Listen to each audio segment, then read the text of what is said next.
Hi, everyone. All right. Just wanted to start with one top for all of you. President Biden has directed the administration to work urgently to ensure that infant formula is safe and available for families across the country during the Abbott Nutrition voluntary recall.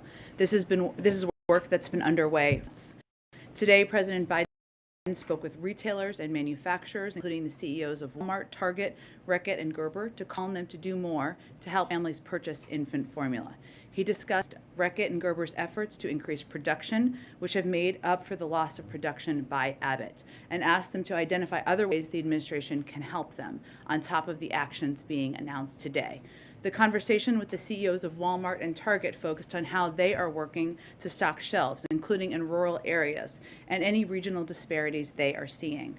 And the president asked what more his team can do to help move product and get more product to those communities. He also announced additional steps to get infant formula onto store shelves as quickly as possible without compromising safety. These steps include cutting red tape to get more infant formula to store shelves quicker by urging states to provide consumers flexibility on the types of formula they can buy with WIC dollars, calling on the FTC and state attorneys general to crack down on any price gouging or unfair market practices related to sales of infant formula, like third-party sellers reselling formula at steep prices, and increasing the supply of formula through increased imports. The Biden-Harris administration will continue to monitor this situation and identify other ways we can support the safe and rapid increase in the production and distribution of baby formula. Today we also mark, and you heard the president do this morning, a tragic milestone in the United States, 1 million lives lost due to COVID-19. Our hearts go out to those grieving a loved one and those families forever changed because of the pandemic. As the president said this morning, we cannot grow numb to the urgency of this crisis. It is critical that we honor those who have been lost by doing everything we can to prevent as many deaths as possible. You saw that this morning from the president as he kicked off the COVID-19 summit. Today's summit highlighted American leadership in action. Together with our co-hosting nations, we united the world to commit to vaccinating the world, saving lives, and building better health security with an inspiring response. We rallied $3 billion from other nations, more than three, about 3.2 at this point in time, still counting, from other nations and partners around the world to address the global response, and the president issued a stark warning about our ability to continue fighting COVID globally if Congress fails to act. As we heard through the summit, now is not the time for complacency. We need Congress to show up, not with empty words, but with action to fight COVID at home and abroad. As we mark this tragic milestone, our hope is to avoid another tragic one like this, and that will only come if we act with urgency throughout the remaining fight against the pandemic. Go ahead, Josh. Thanks, Jen. Two questions. First, on the baby formula. Abbott says once the FDA gives them notice, it'll take them 2 weeks to restart the site, and then an additional 6 to 8 weeks to get formula on the shelves. With what the president heard today, does he believe that we'll have the tools to bridge what could be a 2-month plus shortage? Well, I would say that the president is going to continue to use every tool we have in order to bridge that gap. And this has been work that has been underway for weeks and months now. We know that if they get approval, obviously, as you noted, it will take them some time to get up and running again. So what we need to do, and what you've seen the president announce earlier today, and I just reiterated, is steps we can take from here to increase supply, make sure it's on the shelves. That includes increasing imports. It also includes ensuring we're working with retailers, as the president did during his calls, to make sure that shelves are stocked. It also includes ensuring that lower income families can access different brands of baby formula by working through with the WIC for the exemptions for the WIC program. So we recognize that this is certainly a challenge for people across the country, something the president is very focused on, and we're going to do everything we can to cut red tape and take steps to increase supply on the marketplace.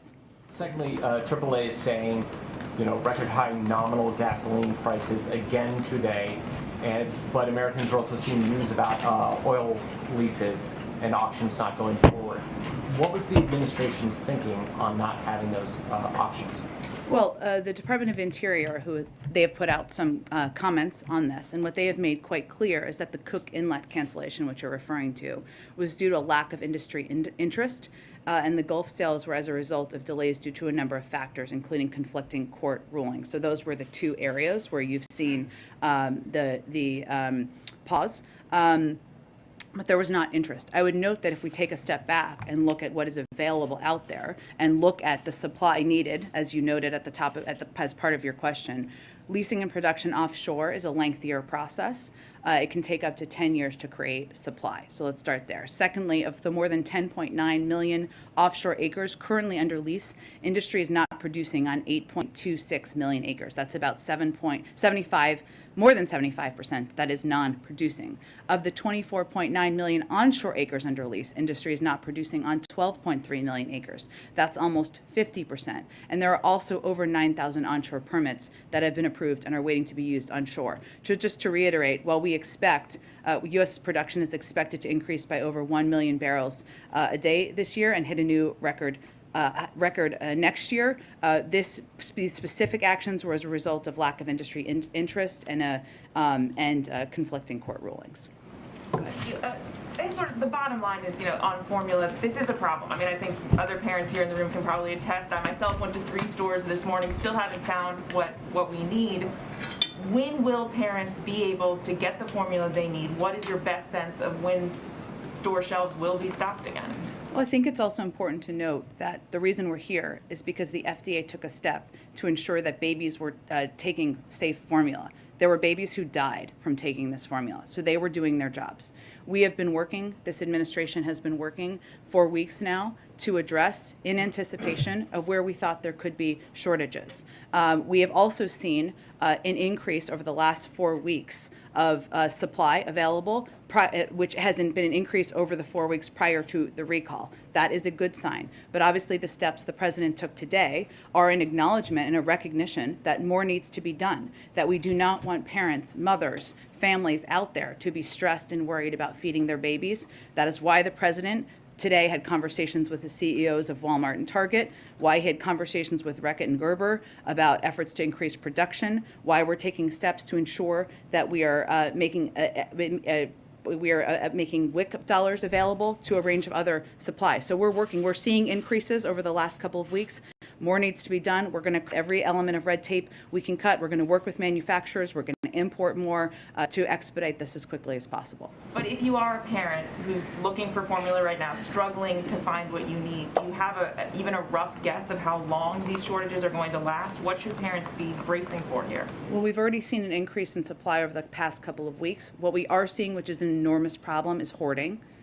People hoarding because they're fearful. That is one element of it, and people hoarding because they are trying to profit off of fearful parents. So that is also something we're focused on taking efforts to track and adjust and address and look into. But again, more infant formula has been produced in the last 4 weeks than in the 4 weeks preceding the recall. We're taking every step to increase that. So our message to parents is, we hear you, we want to do everything we can, and we're going to cut every element of red tape to help address this and make it better for you to get formula on the shelves. And as you mentioned, that this obviously stems from the FDA taking necessary steps to try and deal with a very serious problem. And as Josh noted, Abbott says that subject to FDA approval, they could restart at this site within 2 weeks. Do you have a sense of why it may be taking so long to get this factory back up and running, or what the holdup is from the FDA's perspective? I would point you to the FDA, but again, I'd go back to why this decision was made in the first place, which was to save babies' lives.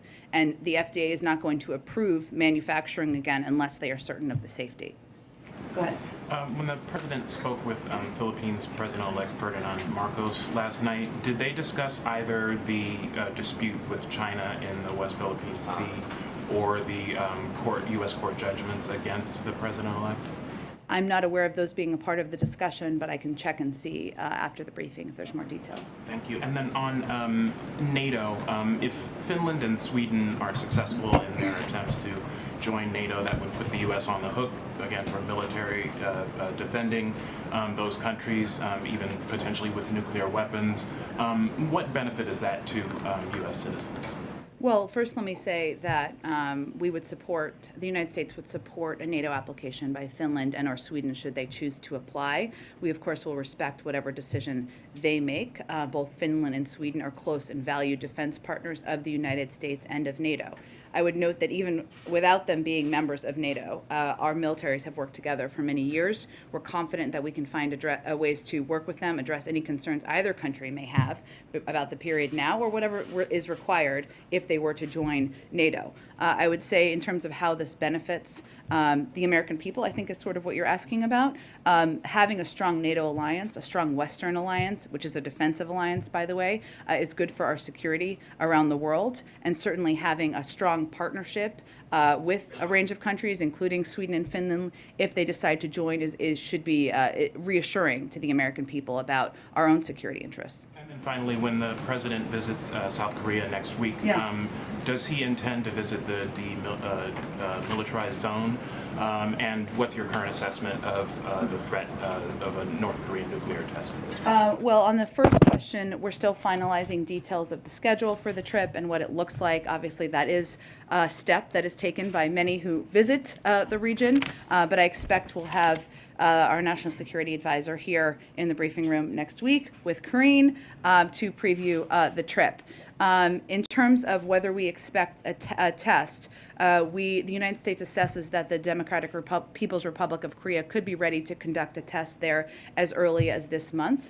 This would be its 7th such test. We've shared this information with allies and partners and are closely coordinating with them. As you noted, the president is traveling to the Republic of Korea and Japan next week, where he will continue strengthening these alliances and make clear our commitment to the security of the Republic of Korea. Our intelligence assessment is consistent with the DPRK's recent public statements and destabilizing actions, including the test launch of multiple intercontinental ballistic missiles. But this is information, again, we've shared with our partners and allies, and of course will certainly be a topic of discussion when the president travels next week. Go ahead. Just one more on the baby formula shortage. Obviously, some parents are feeling panicked and they're feeling desperate, and a big reason for that is because there's no substitute for formula if you don't have access to breast milk. I'm just wondering, if you're a parent today and you go to the store, you can't find any formula on the shelves, as is being reported across the country, what is the step that they should take? What is the administration's guidance on the immediate step they should take? Is there a hotline that they can call? Should they take the baby to the hospital? What should they do? Well, I would say those are important public health questions, but what I can report on here, or what I can convey to all of you, is what we're doing to address exactly that concern, which is taking every step we can to ensure there is supply on store shelves. And we have increased the supply over the last 4 weeks. And as the president, as I noted at the top of this briefing, we're going to take every step we can to cut red tape, to ensure we're working with retailers like Walmart and CEO, working with Rec and others who can produce more to ensure we are getting supply out to stores and out to retailers so that parents don't have that concern. But beyond that, that's what I can read out for all of you from here. Since you said it was a public health question, which agency should that question be directed to? Just the very practical, immediate question of, if you can't find formula and you need it for your baby to eat, what should they be doing? We would certainly encourage any parent who has concerns about their child's health or well-being to call their doctor or pediatrician. I just had one more. Just quickly on the student loan debt cancellation, can you give us a sense of whether the president is any closer to making a decision, and just sort of his frame of mind as he's thinking about what amount he would be willing to cancel? Well, I think, as I've mentioned in here before, on the campaign, when he was talking about student loans, he talked about a frame of about $125,000 a year. That is not related to necessarily what this final policy will look like, but I've used that as a point of reference to remind everyone, some who covered the campaign and some who did not, that he's always felt it should be targeted, this type of relief, and focus on the people who need help the most. I don't have any update on a final decision. I would remind you all that, again, no one has paid a dime in federal student loans since the president took office, and he's continuing to consider a range of options and policy here. Go ahead.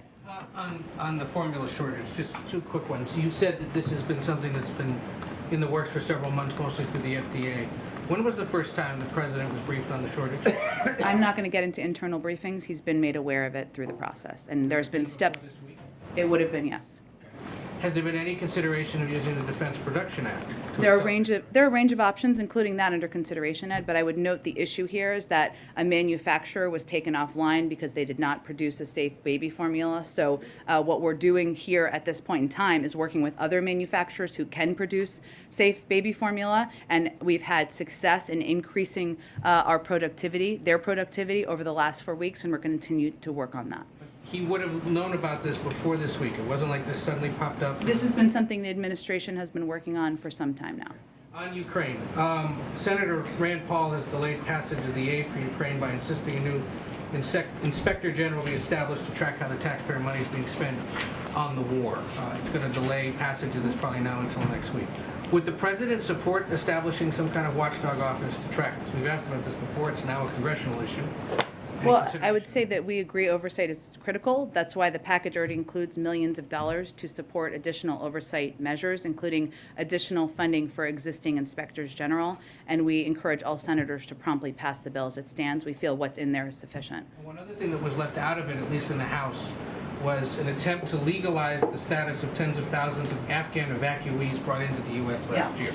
Does the White House see opportunity somewhere else soon to convince Congress to get that across the finish line? We have been having conversations with congressional leadership about this. They are ongoing on the best path forward for this and other priorities that were not included in the package. We know this bill sends a clear message to Ukraine, to Russia, and to the world that we stand with the people of Ukraine. It doesn't mean every component of it has everything we want in it, including that as an example. But it's important to move it forward. Go ahead, Jackie. Thank you, Jen. A couple of quick follow-ups on baby formula, Sure. and then I want to get to something else. It does seem like we should have seen this coming, that maybe the FDA could have done more on the baby formula shortage. The whistleblower who used to work at that Sturgis plant warned the FDA top officials about safety concerns in October, but they didn't interview that whistleblower until December. The inspection wasn't until January 31st. The recall happened February 17th. So is that timeline acceptable to the White House? And if not, what is the White House doing to correct that at the FDA? I'm sure there will be plenty of time to take a look at if there are any issues that could have been improved here. I don't have any specific analysis of that at this moment in time. What I will note is that there has been work ongoing on this for months. That's how we increase the supply and how we're able to, increase the sales based on the month of April overall.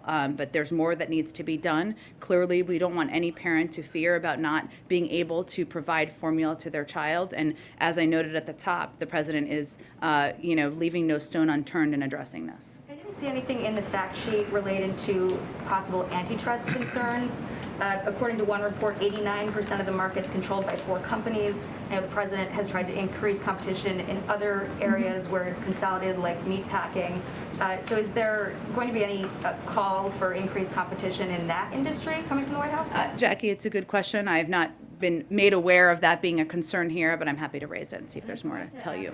Shift gears only slightly to Sure. crack pipes. Okay. You said in February that no money, a $30 million harm reduction program would fund distribution of crack pipes in safe smoking kits. The Washington Free Beacon reported that they went to harm reduction facilities in 5 cities, and all of those facilities had crack pipes in their kits. HHS would not say which programs had applied for funding, and the recipient list is not out yet. So I'm just wondering if the White House can say if any taxpayer dollars paid for these crack pipes. No federal funding has gone to it. And is there any oversight to ensure that when that money goes out for the program, that these organizations will not use federal dollars for crack pipes? This policy does not allow for crack pipes to be included. I would just note that this is a bit of a conspiracy theory that's been spread out there. It's not accurate. There's important drug treatment programs for people who have been suffering from what we've seen as an epidemic across the country, and money is not used for crack pipes. And I wanted to ask about the president's comments last night. He went off about MAGA again. Yeah. MAGA King. Yes, King he MAGA. referred to former President Trump as the ultra MAGA king. He's been decrying ultra MAGA Republicans and saying he's going to be doing it more. But Hillary Clinton expressed some regret not too long ago for referring to Trump voters as deplorables who couldn't be redeemed. And considering that Trump got 74 million votes in the last election, I'm just wondering if this is the best strategy for Biden to win people over, win over support ahead of the midterms, especially given his inaugural theme being America United. Well, I would say that the president is not afraid to call out what he sees as extreme positions that are out of line with where the American people stand, and whether that is supporting a tax plan that will raise taxes on 75 million Americans making less than $100,000 a year, or whether it is supporting efforts to overturn Roe v. Wade, something that 2/3 of the American people in a Fox News poll, may I add, supported. And there are countless examples from there. The president believes that there is still work we can do together. The Bipartisan Innovation Act is a good example of that. But again, he is not going to stand back and stand aside while people are pushing for extreme positions that are not in the interests or supported by the vast majority of the American people. On inflation today, Ro Khanna, just sort of feeding into his comments about from last night about inflation. The president was talking about the economy when he was referring to ultra MAGA. And Ro Khanna said today that blaming may not be effective. He said, we need to say inflation is a real threat, it's an emergency. So it seems like the president has been ratcheting up this rhetoric, blaming Republicans, blaming Putin. We've heard all of the reasons why the pandemic is a factor. But Ro Khanna is asking this White House to call inflation an emergency and to call it the National Guard to help with supply chains. Are those things that you'd consider, this White House would Psaki, consider? I don't think anyone doesn't think inflation is an issue. The president has said that countless times. The question is, it doesn't matter what you call it. The president just gave a speech on it yesterday.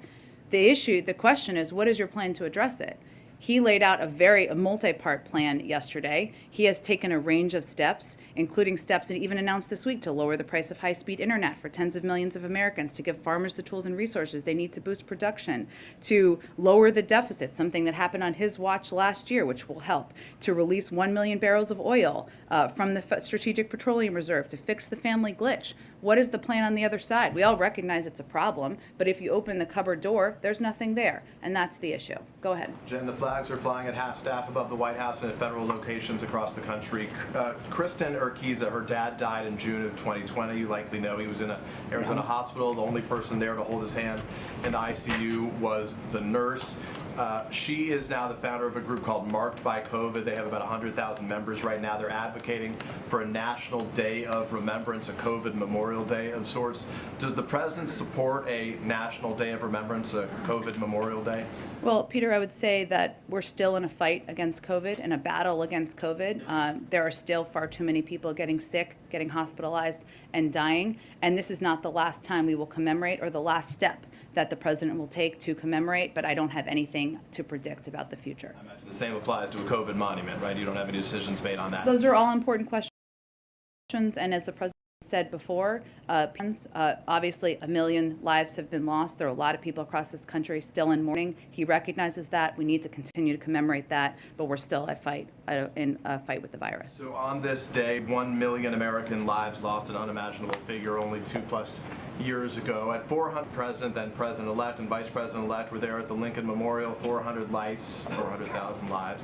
For 500,000 lives lost, there was a moment of silence on the South Lawn. Today was a bit different. His only public comments were pre-recorded remarks to the global COVID summit. I guess I'm asking, why not a more prominent remembrance for today's anniversary, I would say first, the president publicly addressed this day and marked it. We also lowered the flags for 5 days. They will be lowered for 5 days, and we will continue to mark and commemorate the lives lost.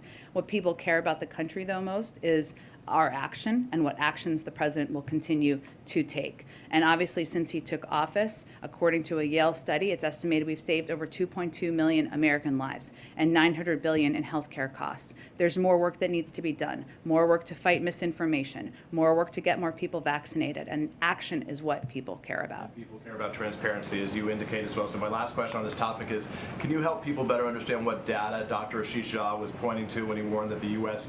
could potentially see 100 million infections in the U.S. if COVID relief isn't passed now over the course of the fall and winter waves expected?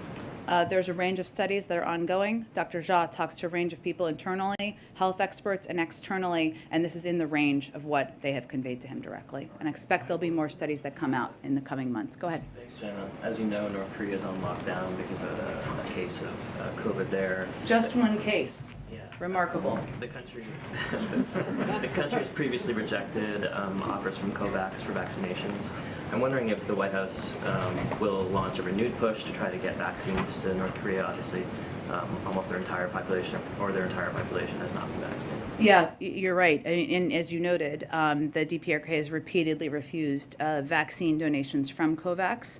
We do not, the United States does not currently have plans to share vaccines with the DPRK. We do continue to support international efforts aimed at the provision of critical humanitarian aid to the most vulnerable North Koreans. And this is, of course, a broader part of the DPRK continuing to exploit its own citizens by not accepting this type of aid. As you know, it's not just vaccines, it's also a range of humanitarian assistance that could very much help the people in the country, and instead they divert resources to build their unlawful nuclear and ballistic missiles programs. But yes, we support international efforts. No current plans for the U.S. to donate, from the United States supply. And then just briefly on crypto, as you know, the crypto market is in something of a tailspin. There's been an executive order that was put out in March to look into regulations and study the issue. Does the process need to be sped up now, given what we're seeing? Well, that was significant at the time. I know it was, only about 2 months ago, because there had not been an acknowledgement about the need to look into crypto, both the benefits and the challenges. And it's an ongoing effort to do exactly that. I know that those who are running it from the Department of Treasury and otherwise want to make sure it's thorough and that they're assessing both of those important questions, the opportunities and the challenges. So I would point you to them on whether there could be any effort to expedite or whether that's possible. Rory Hu is from Nick News. I know Rory. We've met. Rory, go ahead. Hi, I just have a question and a follow-up. So first, there are concerns about the negative impacts of social media on the mental health of children. Will the White House take any actions to prevent these adverse effects? As a mom myself, Rory, my daughter's younger than you. She'd think you were very hip and cool, no doubt. This is a huge concern that we have, the president has, is the impact of social media platforms, their enormous power, and the fact that it is largely unchecked. It is certainly something that our Surgeon General, Dr. Vivek Murthy, has talked about in terms of the impact of social media platforms and what the impact they're having on the mental health, the self-esteem of young people. And so I would say the president, the first lady, all of us believe that more needs to be done. And the internet has become a tool for children's education. A lot of students use the internet to learn. So how will the White House prevent children from getting misinformed from the internet? Such a good question, too. Well, I know reporters like yourself and people that other kids listen to are good voices to provide accurate information. And you coming here and asking tough questions is an important part of that. I would say that, one of the things that we encourage parents to do is, make sure you are educating yourself on all of these platforms and what information is available, and working with your kids to make sure they understand what's accurate and inaccurate.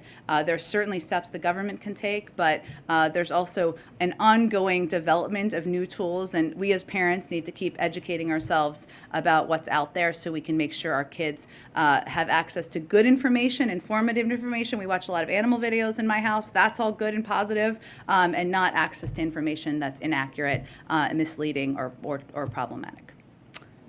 Go ahead. Thanks. It's much better than Fortnite, so. Yes. Hard confirm. Go ahead.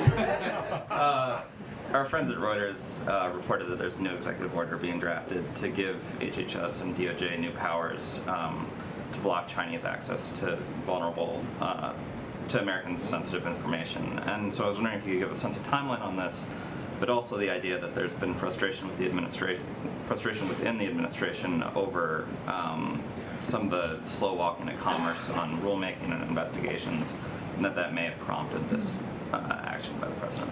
Well, I would say that certainly the protection of the privacy of American citizens and ensuring that no foreign actors, whether state-owned or otherwise, have access to the information of Americans is of utmost concern to the president, to our national security advisor, and others.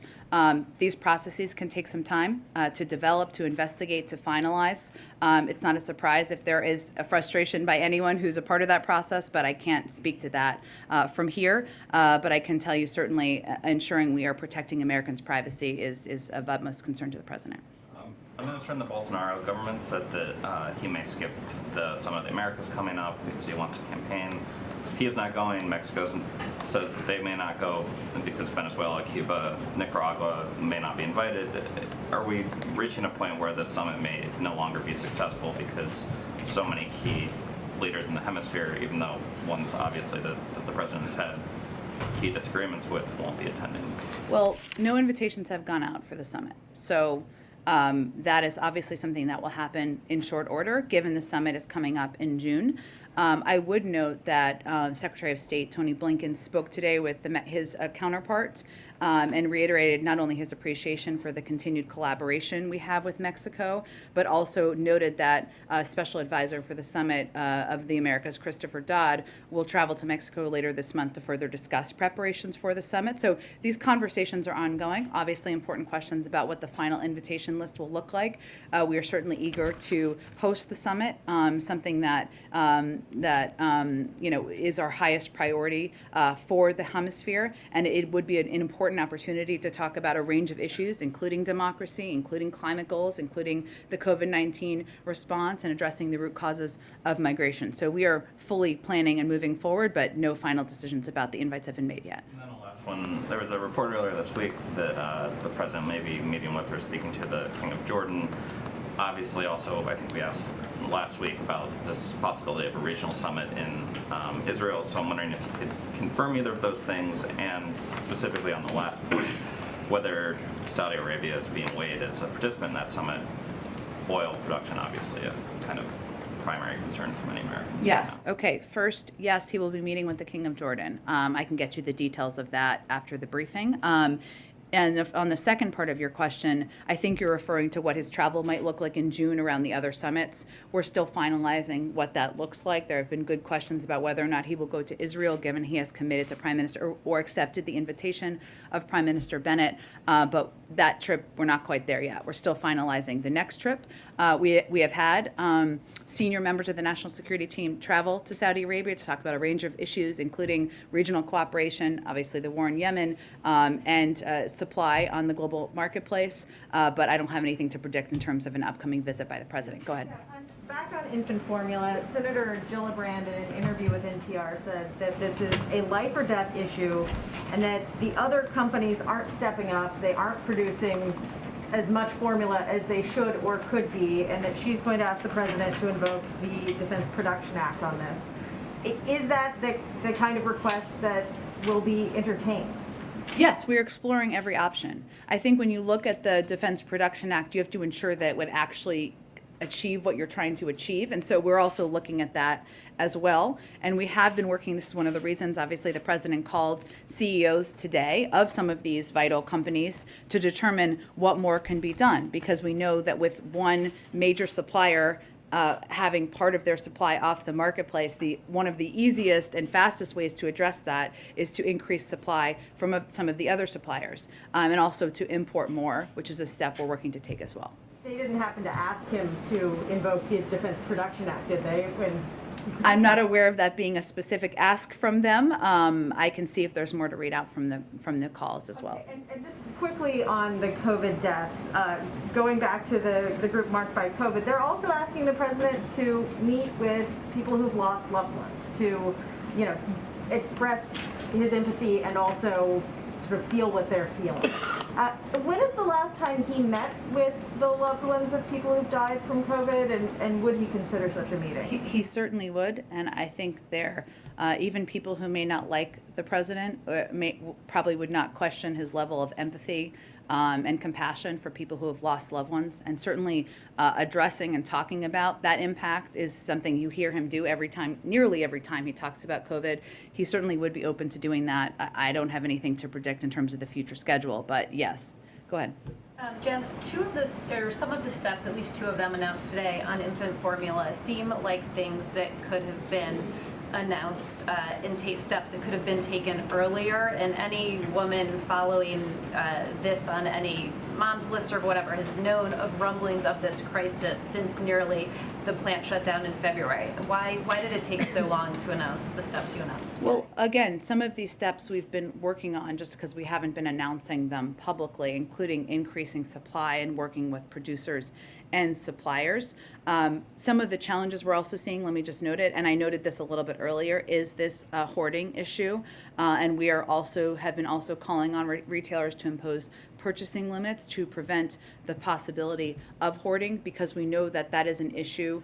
Again, sometimes it's people who are fearful which is understandable, but also it is also, there's an element of people who are trying to benefit financially off of that fear, which is where we have a concern. But since the recall, we've been working nonstop to address and alleviate supply issues by working with these retailers, engaging with the FDA on additional steps we could take. And obviously we're talking about laying all the specifics out now. Go ahead. Briefly, on a different topic of Ultra MAGA. Now, you saw Representative Lee Stefanik saying, I'm Ultra MAGA and I'm proud of it.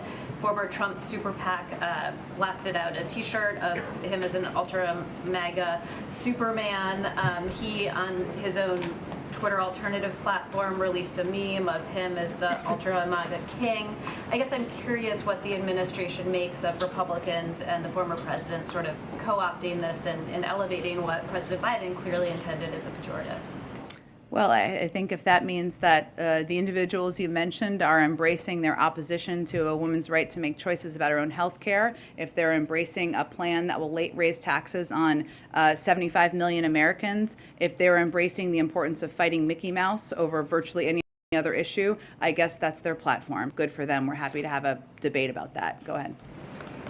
Jen, at the risk of sending you back to your State Department days, I was wondering if you could come back to the embrace of Sweden and Sure. Finland for NATO, and walk us through the distinction now between their qualifications and Ukraine, now that we have invested so much more heavily in making sure that Ukraine remains an independent state and that it irreversibly could not be invaded again.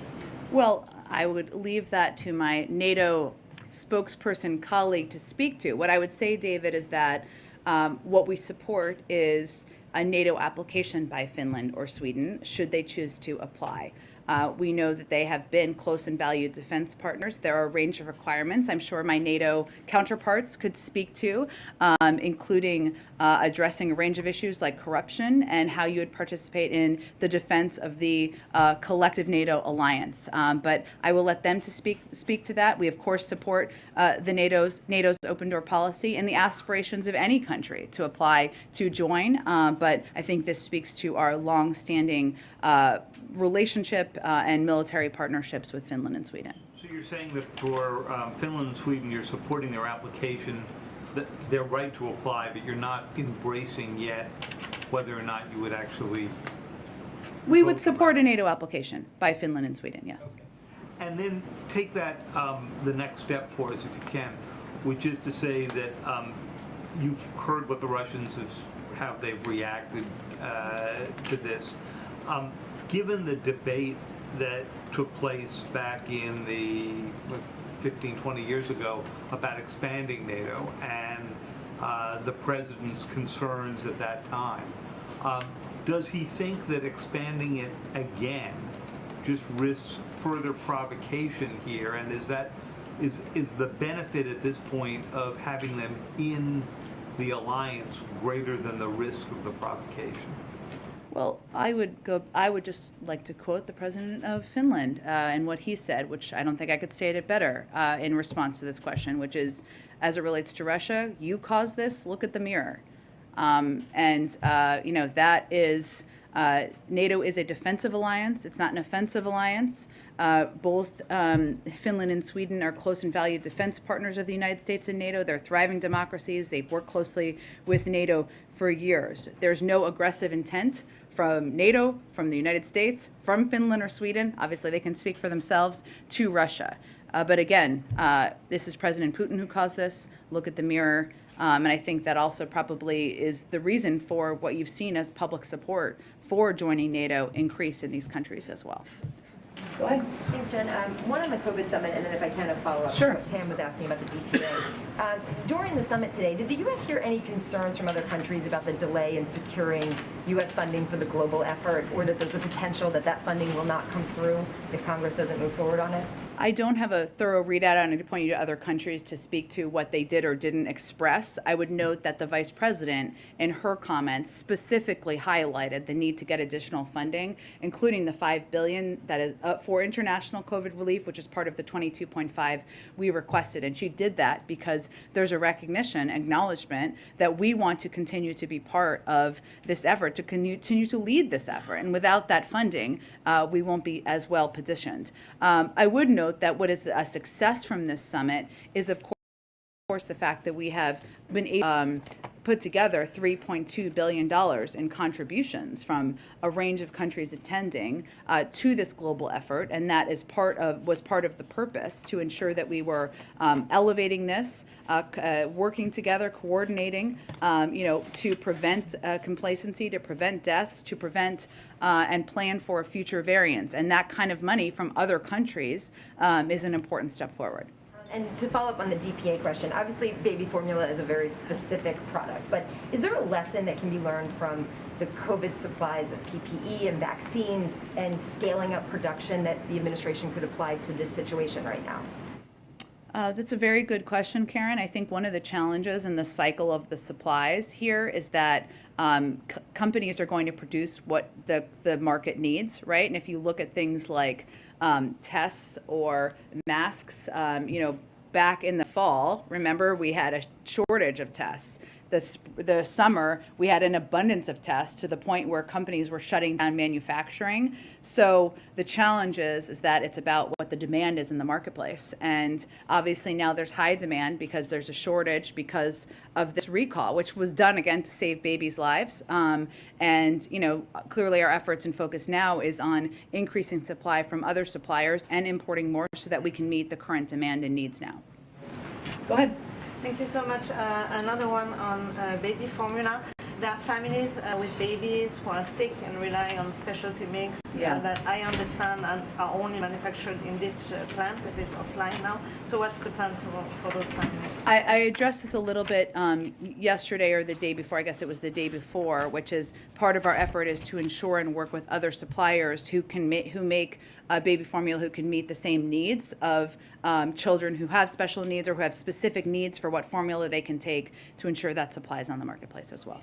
On this whole, and the FDA has been doing that, but go ahead. On this whole supply chain issue, we often hear the president saying the solution to supply chain problems is to produce in the United States. In this case, we have a product that is manufactured, I think, 98% in the United States. So how do you reconcile these two messages? Because the reason for this shortage is not because there was a supply chain issue in a foreign country. That's a different issue. That's one supply chain issue. This issue is because there was unsafe product that the FDA recalled to save babies' lives. So it's just a different issue. Go ahead. Thank you. A senior administration official yesterday said that the president's trip to South Korea and Japan later this month is part of his plans for Quad policy, and he's the first administration to raise it to the leadership level. That the president has plans to visit other two countries, Quad countries, India and Australia, and when that is going to be. I'm sure he will in the future, but we have 2 foreign trips we're still trying to finalize at this point, and so I don't have any predictions about when. Is it going to be the first term of the president? I can't make a prediction of that, but there's a lot of time left in the first term, so that's the good news. A lot of time for travel. And the second question, what is U.S. expectations from India on the 2 wars the world is fighting? One is the Ukraine war, other the COVID-19.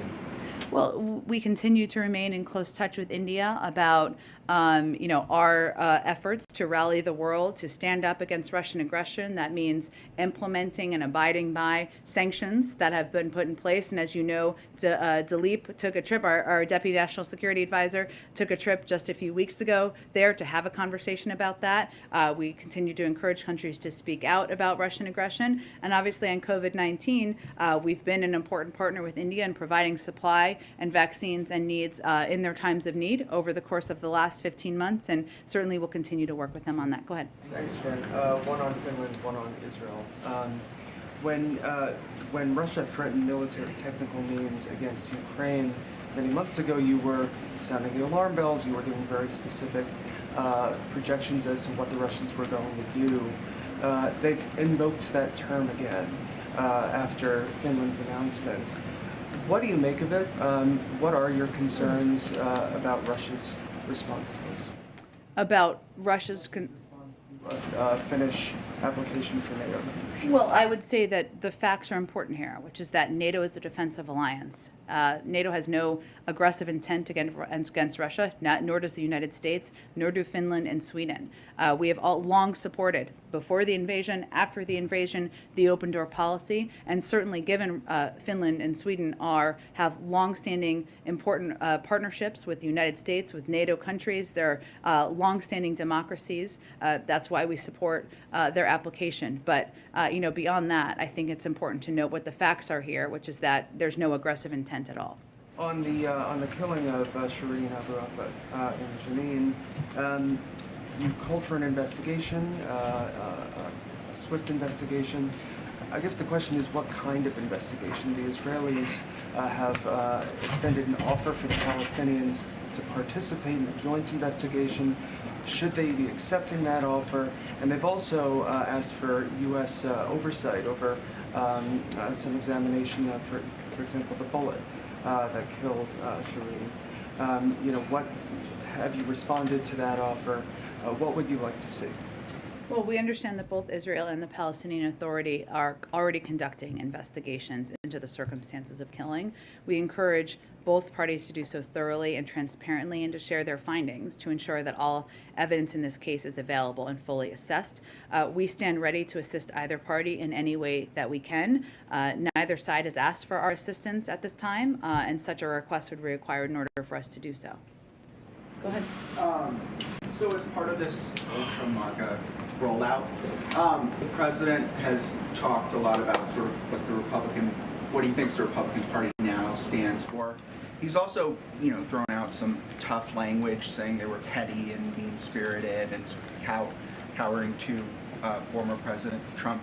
Does he? But he's also said he's been surprised by that. Does he still feel like the fever will break in Washington? Well, you mean in terms of the ultra MAGA followers of the former president? If ultra MAGA, as he says, controls the party, that would be the party that he thought would come around. Well, I just want to make sure I'm understanding your question. Are you asking me if he thinks that there will ever be a period of time where there will not be a ultra MAGA party, or if Does he feel like there will be a period in time when he is president in which the ultra MAGA wing of the Republican Party doesn't control it and that the fever will break in Washington? Well, that's certainly his hope. The president has long believed that Democrats and Republicans can work together to get things done. He signed 80 bipartisan bills into law last year. The Bipartisan Innovation Act is something we're still working to get through. And his view is that this is a conversation, a lot of it's happening in Washington, and they are, for the American people and the American public, a lot of these policies that the ultra MAGA wing, the MAGA king, all of the different terminology where the president's using out there, is not aligned with where the vast majority of the public is. And elected officials should be doing what the vast majority of the public wants them to do. Does the excuse me if you guys have already reacted to this, does the White House have a comment on the latest round of subpoenas by the January 6th Commission? We certainly support the work of the January 6th committee. We'll continue to support their work. We believe it's vital and essential to get to the bottom of what happened on January 6th, one of the darkest days in our democracy. So we'll continue to support their work. Go ahead. Okay, last one. Go ahead. Jen, staying on ultra MAGA and the Rick Scott stuff. Yeah. Obviously, the president himself is not subject to the Hatch Act, but as the midterms start to take over basically everything, can you just talk about how the White House is navigating the distinction between political speech and official events? For and what the president is doing, or how he spends his time? In terms of the appropriateness of making explicitly political or campaign-focused messages during official White House events. Well, I would say that I am subject to the Hatch Act, as I've noted, in a sternly written letter to me. But the president is not, as you know, and he is the leader of the Democratic Party. He's also the commander-in-chief. He's also the leader of the free world. And what he is pointing out is what he sees to be a troubling trend in our country. That's a threat to our democracy, a threat to progress, and certainly he's going to continue to draw the contrast for the American people on what the options present. All right, I'm just going to do Patsy and April because Patsy, go ahead. Jen, so on the U.S.-ASEAN summit, can you give us a sense of how hard the president will push on the issue of Ukraine? For example, whether the administration will be pushing to include the word Russia in the final communique. As you know, ASEAN have so far avoided using that word on any of their statements on the Ukraine crisis. And I have a follow-up on Afghanistan, if you don't mind. Sure. So on the ASEAN summit, Ukraine will absolutely be on the agenda in terms of what the final communique will look like. I don't expect it will be ready for more than 24 hours, and there's lots of conversations that need to happen between now and then, so I can't make a prediction of it. But I will say that a number of the ASEAN participants have been important partners in calling out the aggressive action of Russia in invading Ukraine, in participating and supporting sanctions, and certainly abiding by them. And obviously the conflict we're seeing is a unique moment in modern global history. So it will certainly be on the agenda. Okay, go ahead, last thing, and I'll go to April, and then I gotta go. Can you confirm reports that Jake Sullivan recently met with the chief of the Pakistani spy agency in Washington, D.C.? Can you share anything from that meeting and whether the two sides discuss counterterrorism cooperation in Afghanistan? I don't have any details on that reported meeting. I can certainly check and see if there's more. Okay, April, wrap it up. Yes, wrapping it up. I need to share on another meeting, if you could share some more information. Congressman Greg Meeks, the chair of the House Foreign Affairs Committee, met with the president, was part of a group meeting with the president this week, and he talked about issues that he talked with, President Zelensky. And one of those issues that President Zelensky specifically brought up to Meeks and the contingent was Ukrainian grains and how it is impacting the lack of Ukrainian grains going out to the world. It's impacting Africa. Meeks said the president spoke about it. Can you drill down a little bit more about this? As the president has said he wants it to go out to the world, he drilled down a little bit more, especially when it comes to Africa, because there's a concern about many of those countries, to include Ethiopia and Congo, that's already going through crisis. Yeah, it's an important issue. We're seeing food shortages in the world, including in parts of Africa, other parts of the Middle East. This is one of the reasons why the president went to Chicago and raised the issue of doing everything we can to increase supply here in the United States. While we don't expect shortages here, we want to be providers of American grains to the rest of the world, as we're seeing shortages in part because of the war in Ukraine. We've also provided a large amount of assistance to global food programs, global aid programs, in anticipation of what we see as a potential shortage of food, and we'll continue to work on it. I'm sorry. Does this give the president more pause that President Zelensky himself brought that issue of grain for Africa up, specifically Africa, the continent? Well, we are working on this issue and have been working on this issue for months now. That is, the president went on a trip just yesterday to elevate and talk about the steps we're taking to increase supply of grains and wheat here in the United States to address exactly this issue. And we are far and away the world's largest provider of assistance and aid to global food programs in order to address what we know could be a shortage around the world. Thank you, everyone. Jen, as you prepare to hand over the torch, what do you